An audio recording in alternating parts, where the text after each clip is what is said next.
Hello. It's just another day. See, nice overcast day. Sitting out on the front porch.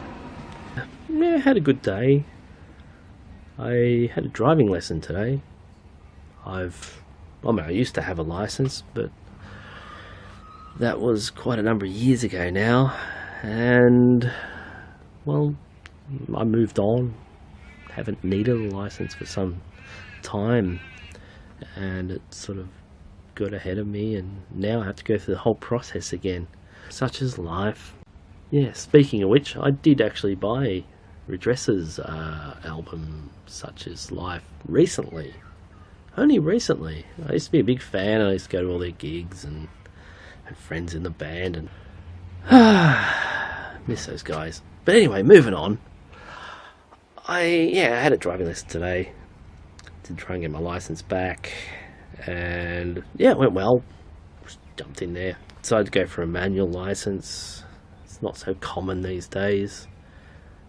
I learnt to drive a manual car back in mid-2000s.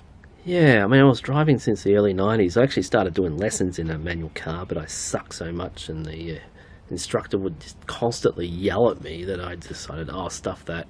I'll go do an auto license, which was fine. A number of years, the laws changed, and you could drive a manual car on an auto license after a certain period of time, once you're off your P's or whatever.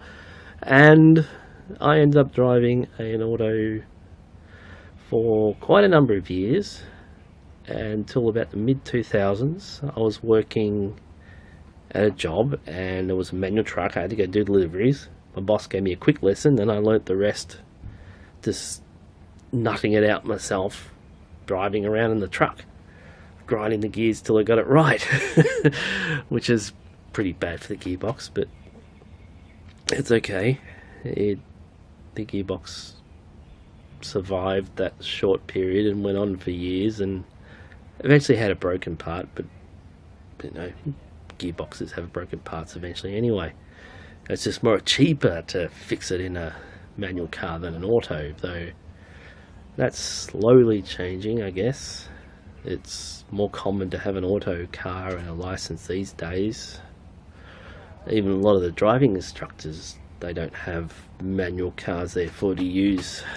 But I got a manual car tutor, and I was straight there. Just picked it up pretty quickly straight away. I haven't driven a car for about 8 years. I'll work towards that again, because who knows what's going to happen in the future. I may have to have a car again. And, I will look forward to actually buying a car. So I put the monies aside, but I don't want to get that far until I actually have a license and I can actually drive the thing. Obviously. I did have a schoolmate back at TAFE, and he won a car, and he had that car sitting there for years because he didn't have a license.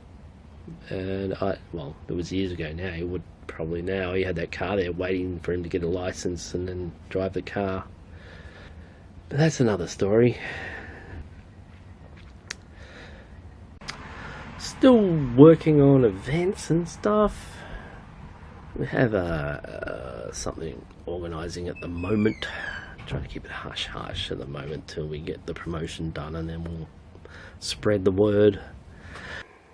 Yeah, looking forward to that. I was down there checking out the sound system, the venue, see what we can plug in. Got a good lineup. Going to India in a week. Haven't even started packing yet. I should do that. I'm going to buy a suit. Going there for a friend at work's wedding. Looking forward to that. Travelling a lot with work and doing more on-site work and professional services stuff, which I like doing. Yeah, I actually really like doing that. I'd like to keep doing that. But going back to the car thing, I'm going for a manual license, which is, over the years become less and less common for people to do that. I like driving a manual.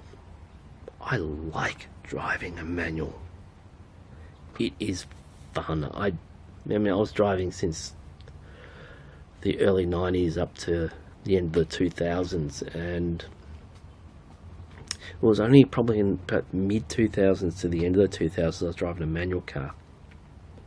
I wanted to drive a manual car. I always wanted to be able to just control the gearbox manually. I don't know why, it was just a thing I wanted to do. I ended up getting into the auto thing. The auto gearbox thing. I started out in the early 90s. I started doing lessons in a manual car, but I sucked so much at that point.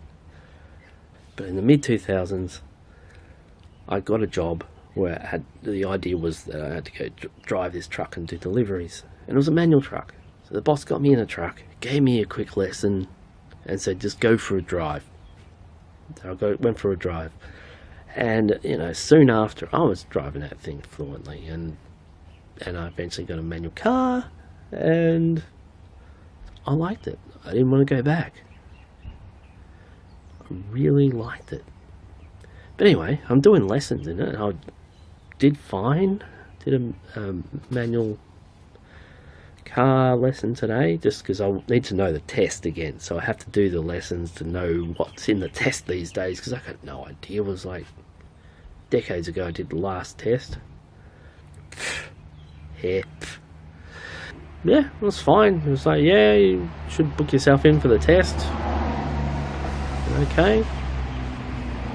Good, I want to do that.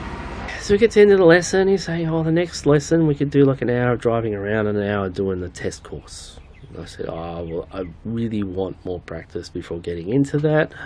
So next one is in a few weeks, because I've got to go to India, so I won't be around for the next couple of weekends, and then we'll just do another drive around for an hour, and then after that we'll talk about tests.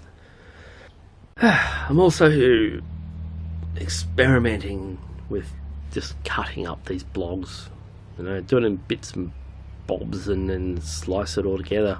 I see other people do that. I've always in the past, whenever I've tried doing something like this, must do it all in one take, sort of thing. But why bother? Others don't. I don't have to either. Who cares?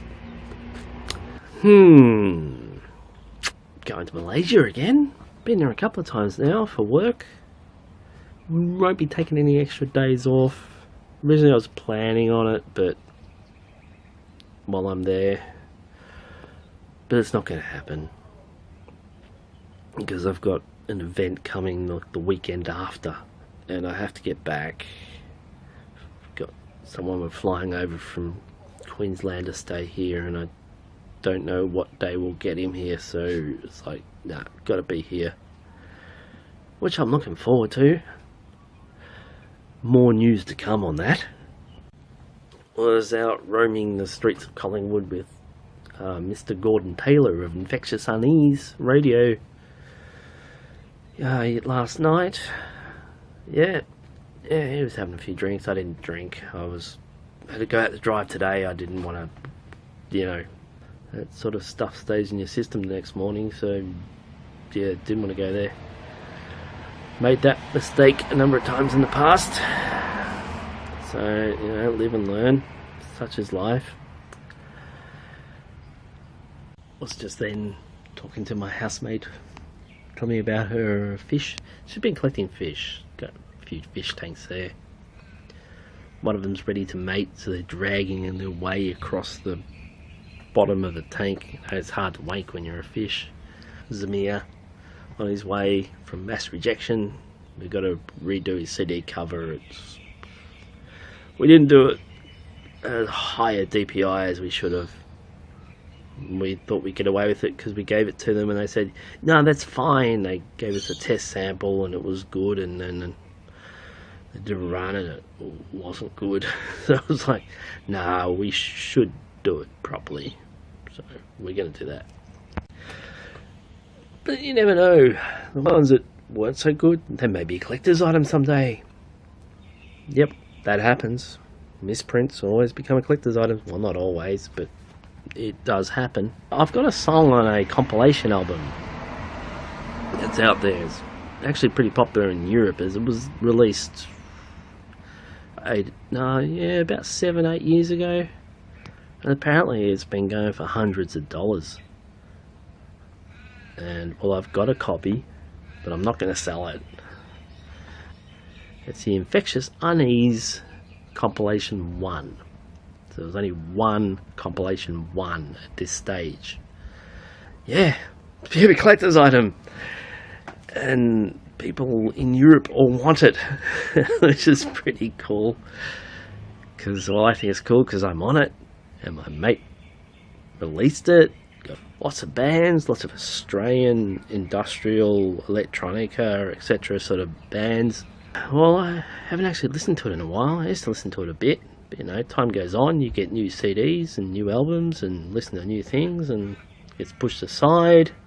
And occasionally you pull it out again. Oh, I like listening to that. There were some good artists on it. It's like three CDs. My mother's in hospital at the moment. She had a kneecap replacement. Yeah, it's she's doing well. Gave her a call just before. She's doing okay. Moving to another department. I haven't gone to visit her yet, just been calling her. She just moved into a new house. They're renting there for a year while they build another house further just out of Melbourne, or is it on the edge of the border? I'm not sure, but it's out that way. Looking forward to seeing it. Yeah, here's the front porch, veranda, whatever you want to call it. Same thing. There's a t-shirt of Stonehenge. Been there. I went there long after you couldn't actually walk up to the stones and touch them anymore. But yeah, it was good to see. Yeah, in the back room now, the messy back room of stuff. So I got better to the obligatory end of video thing. Subscribe. It costs nothing. All you have to do is click the subscribe button, and the subscribe count on my YouTube page goes up one. That's all it is. It's nothing else. You don't get weird emails. You don't have to pay a fee, or no one's asking you for money. It's just press the button and the number goes up. I don't know why people require it to go up, but apparently you need it to go up. So, and it's a cliche thing to do. So yeah, subscribe. Click like and subscribe, because that's a thing to do if you like it, apparently. Thank you.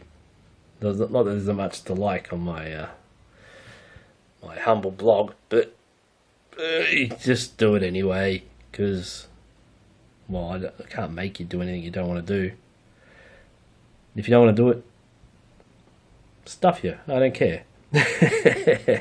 Love you all the same. Okay, catch you later.